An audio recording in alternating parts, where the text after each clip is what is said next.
मैं Anuj Chaudhary, teacher of mathematics, maths by Anuj Chaudhary online YouTube platform पर आपका हार्दिक स्वागत करता हूँ। जैसा कि सर्कल पढ़ रहे थे, देखो सर्कल का मैं आपको नेक्स्ट कंसेप्ट लेकर आया हूँ शॉर्ट वीडियो के माध्यम से। क्या ये कंसेप्ट है नेक्स्ट, इस तरीके से कोई भी सर्कल है जिसके सेंटर है, जिसके कोऑर्डिनेट है एक्स कॉमा के, यहाँ पर एक टेंजेंट है और इस टेंजेंट की आपको इक्वेशन दे के रखेगा। टेंजेंट की जब इक्वेशन देगा तो यहाँ पर मैं इस तरीके से परपेंडिकुलर डालूंगा यहाँ और 90 डिग्री का कोण बनेगा और ये जो होगा ये सर्कल की क्या कहलाएगी दोस्तों, रेडियस कहलाएगी। सर्कल की रेडियस होगी, इसको निकालने के लिए ये फॉर्मूला है हमारा p बराबर ax plus b plus c upon a square plus b square का होल। देखो यहाँ पर मैं इसको p भी कह सकता हूँ और ये जो p का मान है ये किसके बराबर होगा, r के।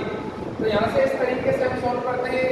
सवाल है ये किस तरीके से, यहाँ पर तो ये सर्कल है जहाँ पर कोऑर्डिनेट दे रखे हैं सेंटर के 5, -1/2। ये टेंजेंट है सर्कल की, ये जो टेंजेंट है इस टेंजेंट का इक्वेशन दे रखा है 5x - 12y + 3 बराबर 0। यहाँ पर हम कह सकते हैं कि x का जो कोफिशिएंट होगा वो a का मान होगा, y का जो कोफिशिएंट होगा वो b का मान होगा और जो कांस्टेंट टर्म होगी वो c होगी। यहाँ पर x बराबर मैं 5 पुट करता हूँ और y बराबर -1/2 पुट करता हूँ इस इक्वेशन के अंदर। तो यहाँ से मैं देखता हूँ कि ये सर्कल है, ये पॉइंट p है, इस पॉइंट p के कोऑर्डिनेट है x, y। तो यहाँ से जब आगे हम इसको सॉल्व करते हैं तो x बराबर 5, y बराबर -1/2 इस समीकरण के अंदर अर्थात इस इक्वेशन के अंदर जब हम प्रूव करते हैं तो यहाँ से मैं देखता हूँ कि ax + by + c की तुलना 5x - 12y + 3 बराबर 0 से करने पर यहाँ से मुझे दोस्तों जो फाइनल वैल्यू मिलेगी p का मान आ गया 34/30। तो मैं कह सकता हूँ कि p का मान r के बराबर होगा, अर्थात r बराबर होगा 34/30। तो यहाँ से मैं कह सकता हूँ यानी जो वृत्त का समीकरण होगा, वृत्त का समीकरण क्या होगा, x - h का स्क्वायर प्लस y - k का स्क्वायर बराबर r स्क्वायर।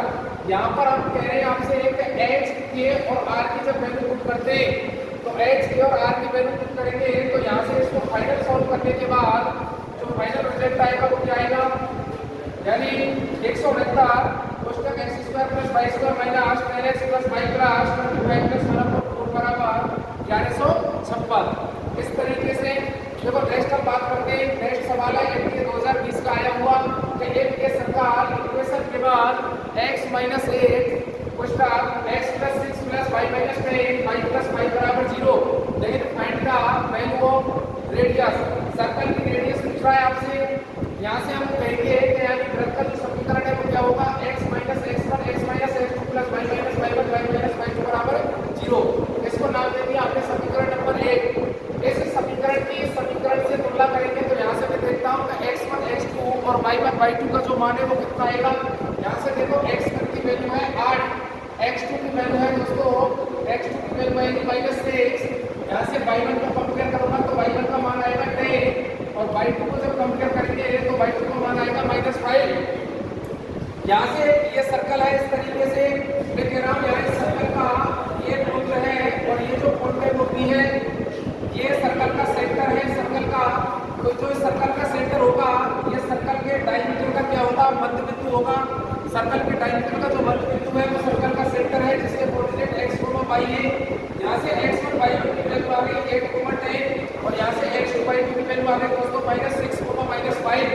तो यहाँ से हम जानते हैं कि यानी मिड पॉइंट के जो कोऑर्डिनेट होंगे सर्कल के मिड पॉइंट के कोऑर्डिनेट को क्या होंगे, x बराबर x1 + h2/2 और y बराबर y1 + y2/2।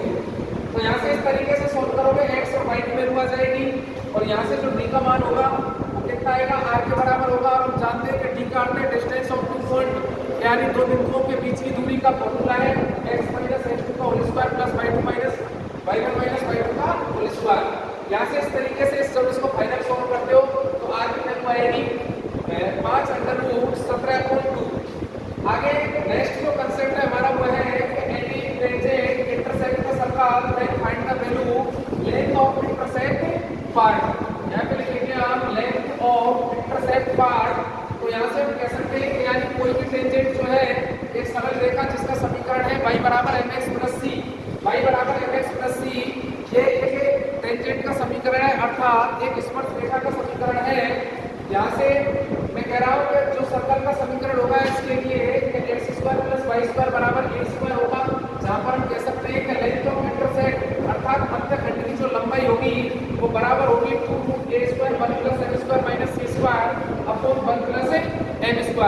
ये इसकी दोस्तों डायरेक्ट ट्रिक है, अर्थात ये डायरेक्ट कंसेप्ट है। जब भी आपसे अंतःखंड की लंबाई पूछी जाएगी तो इस फॉर्मूले का उपयोग करेंगे। इससे आगे हम बात करते हैं तो कुछ कंडीशन है। जैसे फर्स्ट कंडीशन है कि यदि ए स्क्वायर 1 + m² - c स्क्वायर 0 से बड़ा है तो घनफल तो वास्तविक तथा भिन्न बिंदु प्राप्त होंगे। ये कंडीशन फर्स्ट। इसके बाद सेकंड कंडीशन है कि यदि a square 1 + m² - c square बराबर 0 है तब जो सर्कल होगा वो किसको स्पर्श करेगा? स्पर्श रेखा को स्पर्श करेगा, अर्थात स्पर्श रेखा सर्कल को क्या करेगी? टच करेगी। थर्ड कंडीशन है a square + 1 + m² - c square 0 से क्या है? छोटा। तो यहाँ पर तो इमेजिनरी रूट प्राप्त होंगे, अर्थात तो इमेजिनरी बिंदु प्राप्त होंगे, काल्पनिक बिंदु। तो धन्यवाद दोस्तों। इसी प्रकार के शॉर्ट वीडियो प्राप्त करने के लिए आप हमारे चैनल को लाइक करें, सब्सक्राइब करें। धन्यवाद। जय हिंद, जय भारत।